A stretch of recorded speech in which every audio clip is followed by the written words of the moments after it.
Welcome to Biohacking with Brittany. I am so excited that you are joining me this week, as I always am. I am a registered holistic nutritionist and biohacker and content creator at this point. And every week I bring on new guests who go through their health journey and what they're doing in the world and their products, startups or businesses or whatever they're doing. So if you've been here before, welcome back. And if you're new, we are super excited. I am super excited to have you listening. This week has been really good. It feels like February kind of has a new energy to it, which is really nice. Like January felt a bit heavy and just like very long-winded and I don't know, like it just, I think, and I don't know if other people felt like this too, but it just kind of dragged on, and deep in the winter, it just feels like there's not much to look forward to. But now in February, things feel lighter, like spring is on the way, and I have some exciting things coming up. So feeling much better about things. I briefly want to talk about microdosing actually, because I talked about this on Instagram this week and last week, and I had quite a lot of people reach out. So I have microdosed with psilocybin before, and I think it was last year, I had a couple different brands send me their mushrooms or their mushroom stacks. And it was interesting. I did it for a little bit, but never really got into it. And then I just had a new company send me some, and I've been really into it this time around, which is interesting. And it's a very small dosage. So what I'm taking right now is 75 milligrams, which is very small and is actually the smallest dosage that this company offers. And inside the mushrooms, inside the supplement, there's other things added as well. So the one I took today has cordyceps in it, ashwagandha, maca, ginkgo biloba, bee pollen, Siberian ginseng, and ginger. And it's cool because these are adaptogens, and these are things that are different types of, some of them are mushrooms as well, but it's really nice to just take psilocybin with other ingredients in it as a very like holistic supplement and holistic protocol. So it's been interesting to experiment with them. And I've just kind of, it's just weird. This company sent me new ones, so I'm trying it again. And some of my favorite podcasters that I listen to are super into microdosing right now as well. And I'm kind of seeing it everywhere. So it's just kind of this thing that is kind of popping up everywhere that I'm looking. And I've started doing some research. So kind of looking at the benefits and looking at how it can impact your health. Now, like when you're microdosing, like with such a small amount, you're not hallucinating. You're not like not aware of what's going on, right? There's a lot that you're aware of, and you can be productive and you can work and do these things. So because it's such a tiny amount, but there's a variety of benefits, and both short term, like in the moment, and also long term. So what I'm actually going to do is I'm going to do a full podcast on microdosing with psilocybin, because there's a lot to talk about. And I feel like I want to give a very like educational episode on it and my experience, but I'm going to wait until about a month from now so I can talk better to my experience and make better recommendations. Right now, I think I'm going to do about like 1 day on, 1 day off, maybe 4 days a week, something like that. Like not every single day, but enough to notice a difference in it. So if you are in Canada and you're interested in microdosing with psilocybin, reach out to me on Instagram and I will send you a couple of the brands that I've tried. It's different in the US or other places, obviously, because shipping is a issue and psilocybin and mushrooms are not legal at this point. I think there's a couple places in the States that they are legal. I think it might be like the state of Oregon, and there might be another one, but it's definitely not at the point of like cannabis now, which is legal in Canada. So if you want to get your hands on them and you've been thinking about microdosing for a long time, just message me and I will get you in touch with the right people, because I know the people now. So I am happy to help, and look out for that episode. I'm really excited about it actually. And I've even started researching psilocybin for hormonal health and like how that impacts the menstrual cycle and an ovulation and your period and all of these different things. Like as a female biohacker, I'm always curious how biohacks impact females specifically. Yes, it can create like better mood. That's great. But can it help alleviate PMS symptoms? When you're on your period, if you take psilocybin in a microdose, will it help reduce cramping? All of these different things. Like, I'm just wondering. So I started reading some blog posts and kind of going down this rabbit hole. So I will put that into an episode and let you know what I find. Today's episode is with Sensate, the founder, I think it's the founder of Sensate. And this is really cool because we talk about like vibrational therapy on the body and activating the vagus nerve. And if you have been following me for a while on Instagram, I love Sensate. I started using them last summer, and we get all into the science of it and why to use it and how to use it and how it helps even kids and teens and different things like that. And it was a pretty interesting episode, actually. I learned a lot. So I'm excited that you're listening.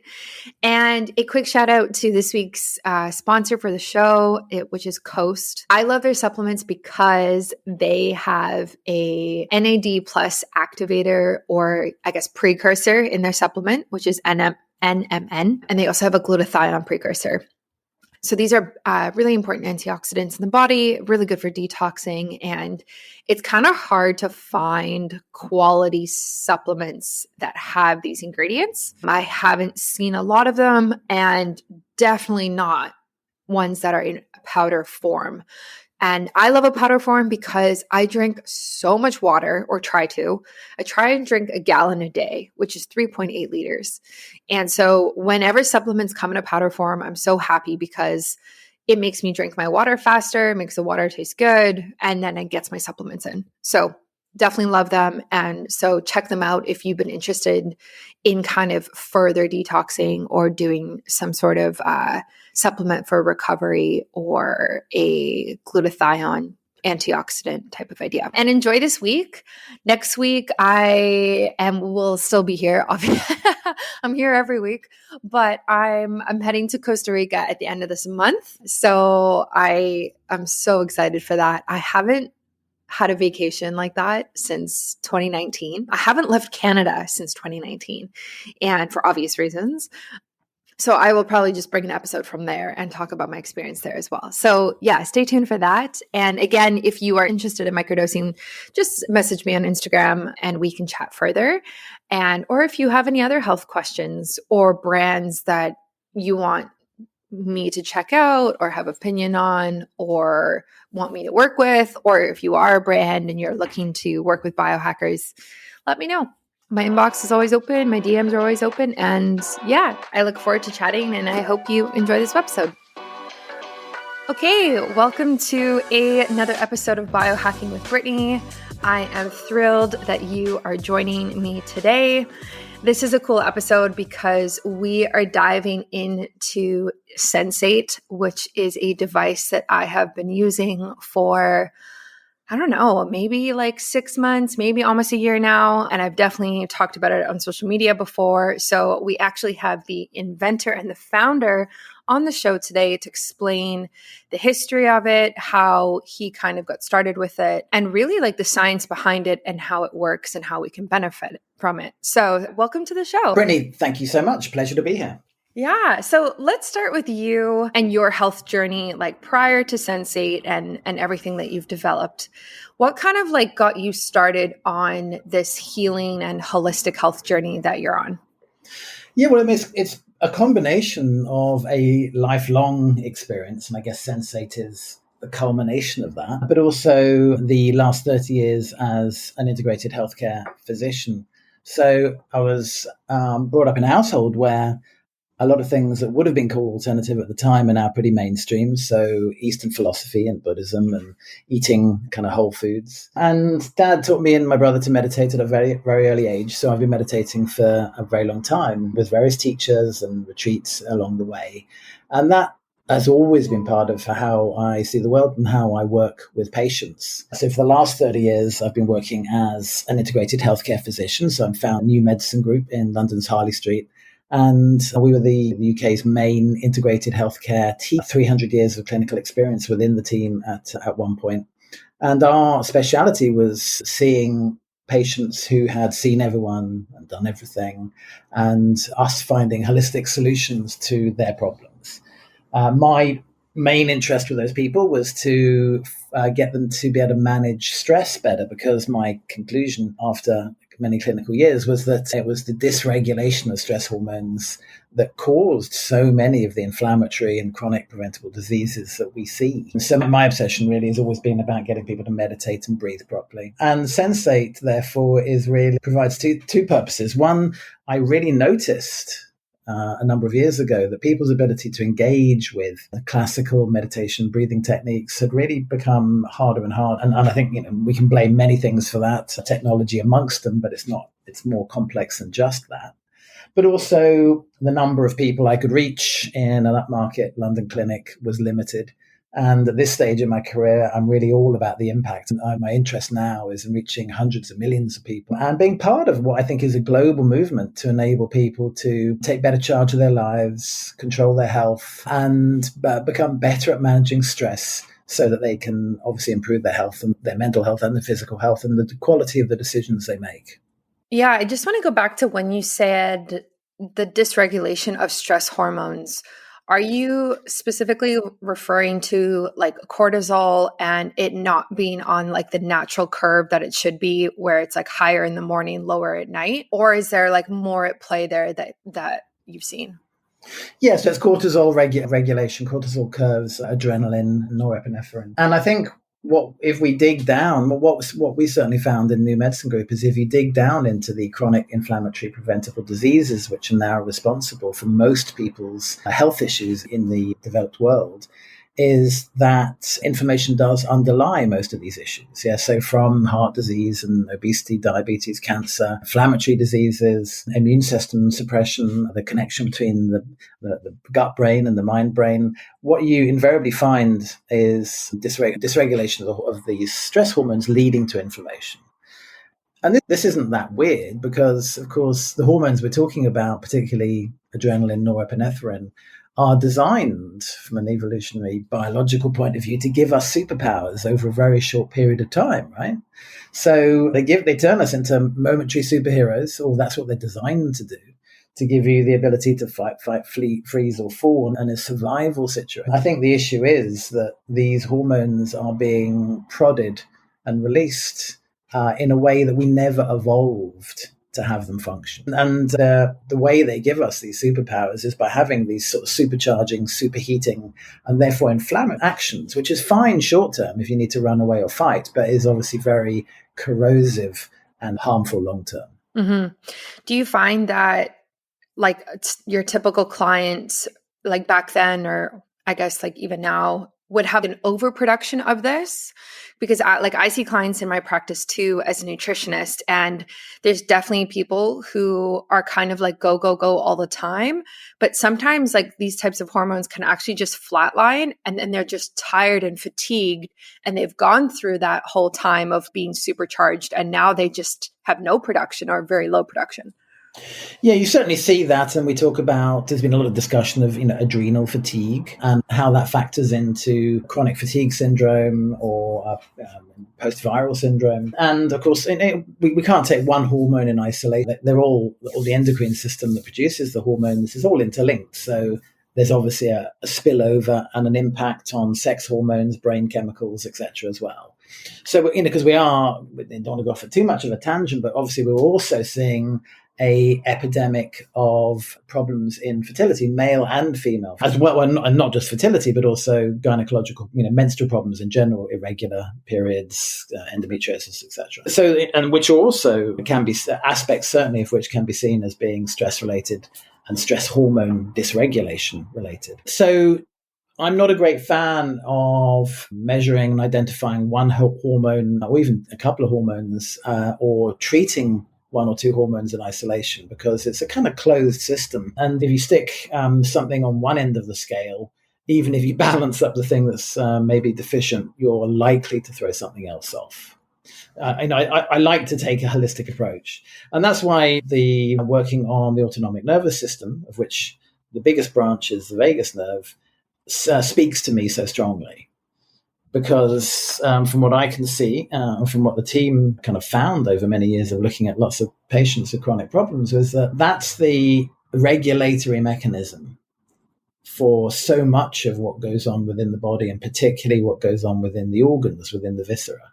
Yeah, I love that. And I agree. I think the holistic approach tends to work much better than kind of just looking at like adrenal fatigue and take this one supplement and it's going to fix it.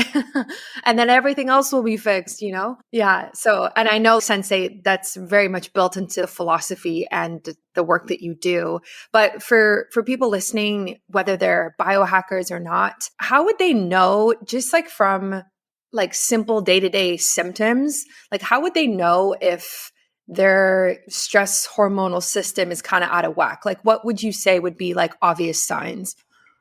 Yeah, there are biomarkers which are proxies for vagal tone, because I do strongly believe that the tone of the vagus nerve is the ultimate metric. I think it underlies so much of our important physiology.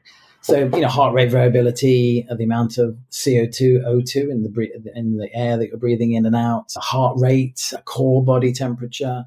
There's lots of individual markers which give you part of the story, and taken in combination, as many biohackers might do, then they give you quite a big proportion of the story as well.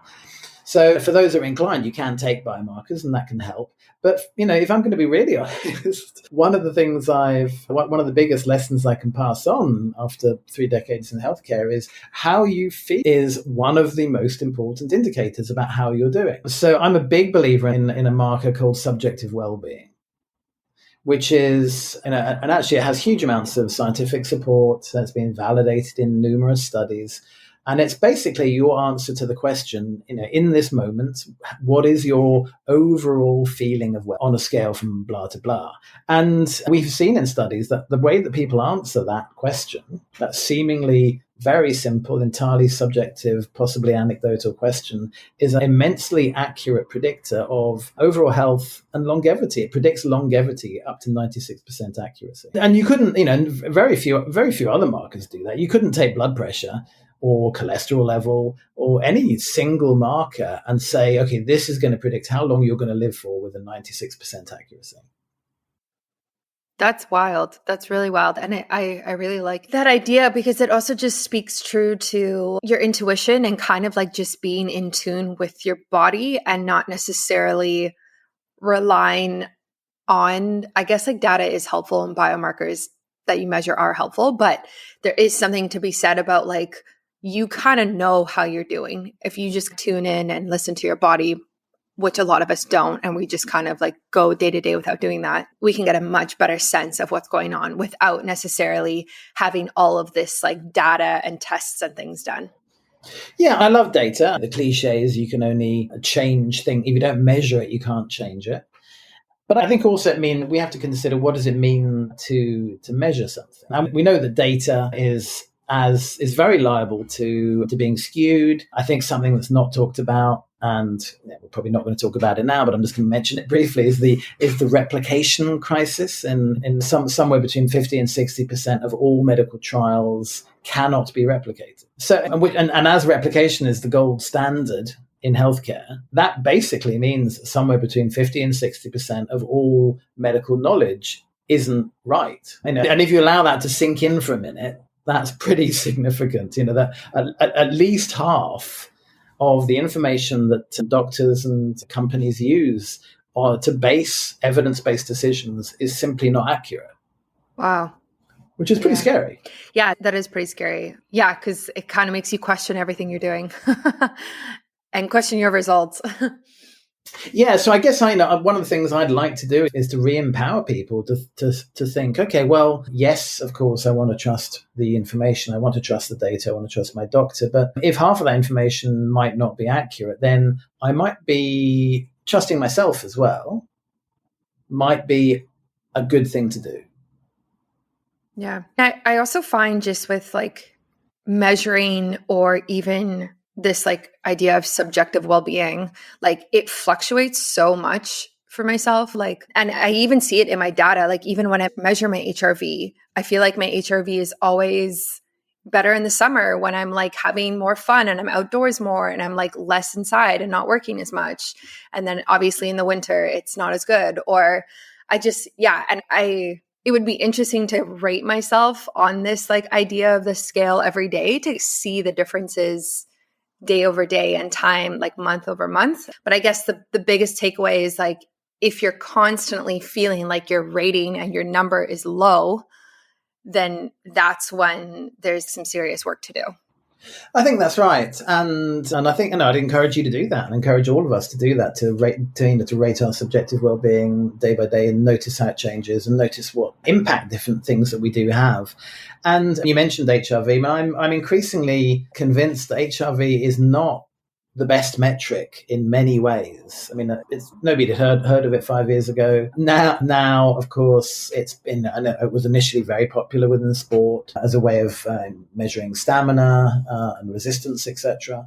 But it's a terribly complex metric. And I think what we're learning is that nobody really understands what it means. And it's so liable to fluctuation from having an hour's less sleep, or having a cup of coffee, or being stressed or anxious, or your menstrual cycle, or so many things, that interpretation of the data, even if the means that you're using to collect it is accurate, and that's highly debatable. Data in this, what to do with it is not. Actually, I'm waiting for my new Aura ring to be activated.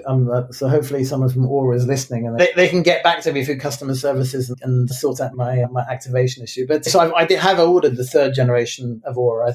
I thought I'd better capitulate and finally get one. I was waiting for the technology to improve. But of course, I have virtually everything that's ever been made that has a wearable function or biometric function. And so I have or do monitor my HRV in a number of ways. But as I say, I'm less interested really in HRV. I find heart rate, I think breathing is one of the best indicators really, because it's also very tied into how we're feeling in the moment. So we all know this, right? We all know that we know it, but often when it's happening to us, we don't notice it, but we can see it in other people. The breathing is the first thing to change when our mood or our emotions change. So we sigh if we're relaxed, we hold our breath if we're tense. And that's why breathing is so important, as both as a way to diagnose and assess how the autonomic nervous system is doing, but also the way in which you can change it. So, of course, every meditation, every exercise, every breathing technique, is focused on how we're breathing and what we can do about that. How are you taking care of your body when it's worn out and you need a boost in flushing out the bad stuff? Let's face it, our bodies aren't built for the stresses we deal with on a daily basis. Work, stress, exercising, partying, inadequate nutrition, you name it. Our bodies are seriously overworked, and it's almost impossible to get all the nutrients we need from diet alone. Instead, you can take a supplement designed to flush out toxins, replenish lost nutrients, and repair cells by taking essentials like antioxidants and vitamins, and combining it with cutting-edge ingredients like a NAD+ precursor. Coast isn't some basic supplement. It's designed by a cancer researcher and supports 2 different detoxification pathways in your body, making it highly efficient at flushing out toxins. It is available in a quick and easy shot or powder to mix in water, which is what I take, with 9 active ingredients, including the NAD+ precursor, which gets depleted as we age, by the way, glutathione precursor, and more. This is my supplement of choice to combat my daily stress load and promote longevity. You can use my discount code biohackingbrittany in all capitals for 20% off at coastdrink.com. The link will be in my show notes on my website and on my shop page as well for you to find easily.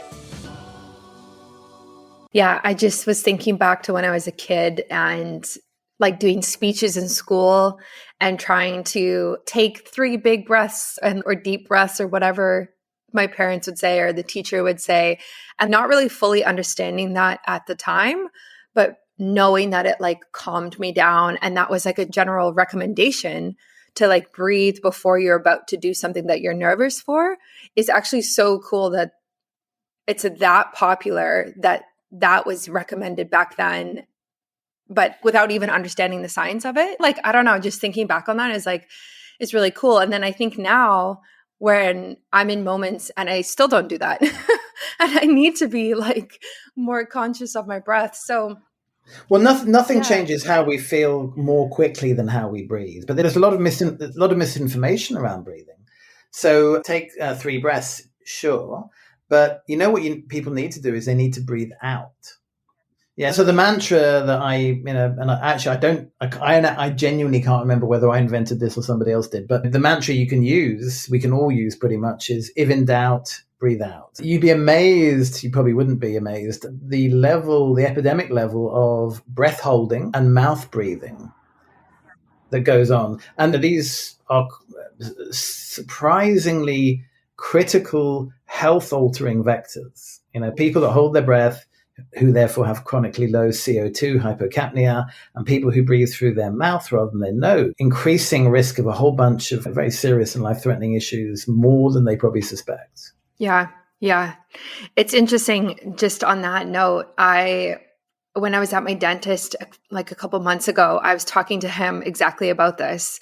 And he was explaining that he can tell who breathes through their nose and who breathes through their mouth when they come into his office based on like jaw structure, teeth structure, how healthy the teeth are, right? Because I guess when you breathe through your mouth, it's just like bacteria in and out the whole time. And it was so fascinating, even from that perspective. And he was saying like, if you want a nice jawline, don't breathe through your mouth because it totally like changes the shape of your face over time. So it was very interesting.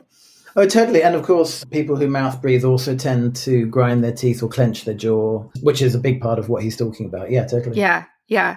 Have you found that at all? I don't know if you can track that necessarily, but like with Sensate, if you're just sitting there using it, like breathing through your nose versus breathing through your mouth, like, is there any difference there that happens? Yeah, it's interesting. In fact, we were talking about this last couple of days with the team. So when we do demos, again, it's not the sort of thing that people notice. People generally don't know when they're breathing poorly, or even when they have hypocapnia, which is a form of chronic hyperventilation. Acute hyperventilation is a panic attack, right? But a lot of people have chronic hyperventilation where they're holding their breath or only using some of the lung capacity all the time. But one of the things we were talking about was how we've all noticed that when we do demos with even short ones of 2 or 3 minutes, or what happens in the first 2 or 3 minutes is invariably everybody does a big exhalation. They let go and they go, and I'm sure they don't know they're doing it, but the device, the feedback, the resonance from the device is giving the autonomic nervous system, which is, pre-verbal, so it's beyond words. So it's much more than saying to somebody, relax. If you're saying to somebody, relax and breathe out, doesn't really work, right? Yeah. But using signals and speaking in the language of the autonomic nervous system directly to it enables it to let go. Yeah. On that note, for those who don't know, can you kind of explain how Sensate works? Yeah. So there's obviously science and engineering behind it. But if I start by saying really what it's doing is replicating the very, very natural process that human beings have tried to, and succeeded in doing over thousands of years, of making the throat and chest resonate by making sound, by toning. So the different cultures have oming, chanting, singing, mantra, breathing techniques. And what unites all of these is that they vibrate this column of air that goes down through the throat into the chest and into the diaphragm. And that then, a bit like dropping pebbles in a pond, ripples vibration resonance through the whole body and and if it's the right frequency, because of course you can also have the opposite effect with the wrong frequency, it relaxes the nervous system and creates coherence between all the organs. So Sensate is a 2-part system, as you know. It's the pebble itself, which sits on your chest bone and which you then control with the app. So you hear the sound through the headphones or the speaker, and then the different part is the infrasound, the low frequency sounds, which are conveyed into the body, which you can't hear, but they're conveyed into the body through bone conduction. So these low frequency sounds using bone conduction are going into the thoracic cavity, the hollow part of the chest, and they're turning the chest, turning the body into a resonating speaker, very much like the wooden speaker cabinet around your speaker, right? So if you just had a speaker, it wouldn't sound very good. It's so much of the quality of timbre and resonance and sound reproduction for an expensive hi-fi is the quality of the case, and your chest is that case, and the Sensate is the speaker. Yeah, I remember last year when I first started using it, I started doing some research into the vagus nerve. And I found it so interesting, kind of like you mentioned, how different things kind of engage it in terms of humming or whistling or singing. And I love that, because when I think of the times that I do that, right? Like if you're in the kitchen cleaning and you're just like singing, like there's this sense of calmness and like happiness that comes from doing that. And it's so interesting just to think about how that's actually helpful and healthy for your body to engage in those like natural things that we do sometimes without even noticing. Like I just thought that was so fascinating. Yeah, humming is a fantastic thing, and anybody can hum. Again, the frequencies we reproduce are relevant, so there are healing frequencies and some which are less so. I think even somebody isn't a great singer, most people can actually hum in tune. And it's interesting, isn't it? If you imagine somebody in your mind, somebody humming, you probably imagine somebody who's happy and smiling. Yeah. And if you do hum for a few minutes, it's very hard to resist feeling nice and good if you hum a bit. And it sounds easy enough. And of course, all the best things in life really are free, right? Breathing and humming and humming and chanting and being generous and being in love, all these things are free, right? But they're surprisingly difficult to do. And one of the problems with a technological-based society and a very commercial society is accessing them becomes harder and harder because we all feel so busy. Yes. Yeah. So like when you were on the journey, on your health journey, and you were obviously doing this research and coming up with this idea, like how did you go from, I want to engage the vagus nerve and make this more accessible, to let me develop this Pebble product? What was like, how did you do that? What did that look like? Yeah, well, I've been using sound in my work with patients for at least 20 years. And as I say, I noticed that people's ability to practice really became harder and harder, really fell off a cliff. So I would give people exercises and I would say, okay, great, go off and do this and come back. And people became increasingly unable to do the exercises. Even when I started recommending apps and say, okay, go off and use I'm sure we all know the popular apps. So, go off and use these apps. And people would come back and they would often say, well, actually, I try to use the app and I'm just sitting there waiting for it to finish, or actually feeling more anxious because the app's asking me to focus on my breathing, focus on how I'm feeling. And the fact is, I feel pretty rubbish. So the more I focus on that, the more it makes me a bit panicky and anxious. Now, some people they can go and lock themselves away in a retreat somewhere and they can go through that kind of that cathartic experience. But look, that's a big ask, and a lot of people can't do that. So I've been using sound anyway. I was using sound beds built into the treatment couches where people were lying on. I've been using frequencies. My brother's a musician, my dad's a musician, or was a musician, and so I understand music theory. And actually, I was a musician as well in kind of early punk bands. So quite a different arena. But we had some tech that we'd isolated in a clinic that we were working for, a very upmarket clinic in Switzerland. And it was the first kind of convincing technology that I'd come across, a sort of sound bed that really showed promise in terms of being able to change people's mood and behavior and nervous system in a short period of time. And we used that for a long time with patients, and it really helped a lot in all kinds of complex conditions, from trauma and PTSD through to chronic inflammatory conditions, etc. And while using this one day, I had this eureka moment where I realized you could turn the body into the hardware. You could get rid of 99% of the hardware. You didn't have to have a very expensive bed. By taking the resonance from the back, where you're going into muscle, and of course you need very powerful resonance, by putting it on the chest, you use bone conduction to turn the chest into the hardware. And so that was the kind of eureka moment. That's what's patented, and that's a scalable, viable solution which sends to people in the post. You don't have to come somewhere. You can use it at your own convenience at home And of course, the events of the last couple of years have really proved how necessary that is. So, development of the Sensate really is the culmination of my experience in music and then miniaturizing that into a device which people would use on their own terms. Yeah. Yeah, that's really awesome. Yeah, like I said, like I love using mine. Do you ever have any kids who use it? Or even teenagers? We definitely do. We can't recommend it for people under 30, but many parents tell us or send us pictures of their kids using it. Absolutely. My oldest son, who's now 11, but has never been a great sleeper. For a long time, he could only go to sleep if he had a Sensate session. And lots of parents tell us that they're overstimulated kids with learning issues. They find it very calming. It's tragic, actually, and it's heartbreaking. The incidence of anxiety in teens and preteens now is huge. And it really upsets me, actually. It's just such a big problem. Yeah. Yeah. I mean, that's what I was thinking of is, I just know some kids who have different disabilities and learning difficulties. And I feel like they would love something like this because it is a physical product. It's not, like you said, it's not just like put this app on and try and meditate. It's something that they could actually feel. But I also understand that you can't necessarily recommend it for people who are too young.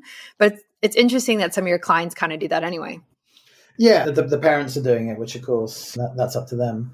I mean, asking a slightly hyperactive or anxious child to close their eyes and sit still and notice their breathing, it's unlikely to go well. Yeah, of course. Yeah, I struggle to do it sometimes. So I could only imagine myself when I was younger or like having a disability and trying to do that. Totally. Yeah, that's so interesting. Do you have anything on the horizon in terms of like new products or new tech that you're developing? I mean, we have a whole product roadmap, hardware and software. There is a new version of the app. There's a bunch of features to new content. People have really been screaming at us for a while now for more content, more tracks. And we have a whole library and a whole catalog now. But we've really been we've been developing to try and make sure it's the next tracks that we include in the app are as effective as possible. Particularly what we've been working on is spatialized audio. I don't know if how familiar you are with that, with what's called 360 sound.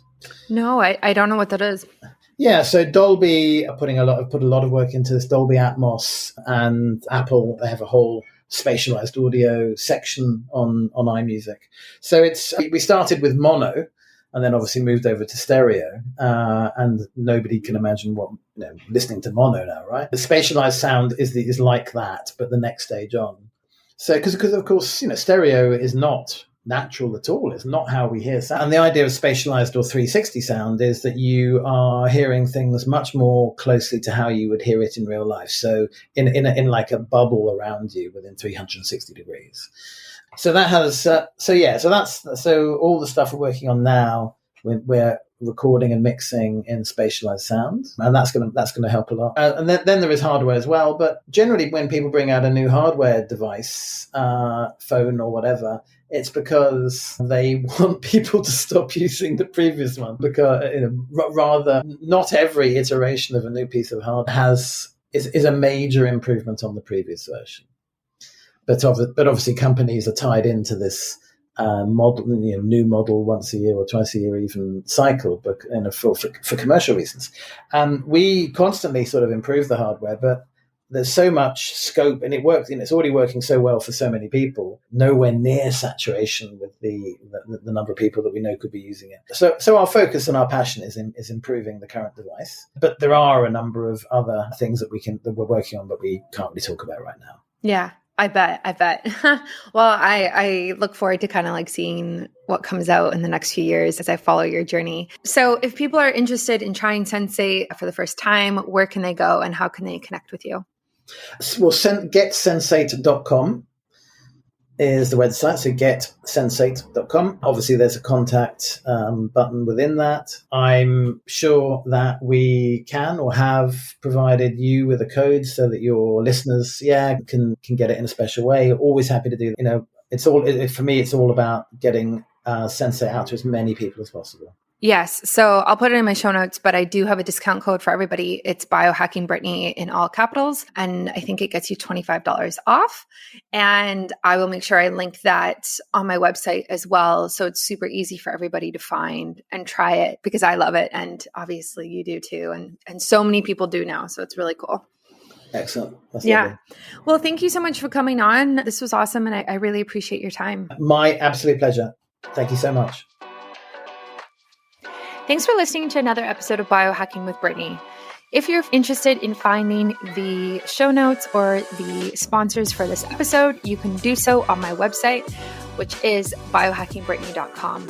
Remember to follow me on Instagram where I'm most active. My handle is @biohackingbrittany. And if you're interested in working together and you want to email me directly, you can do that.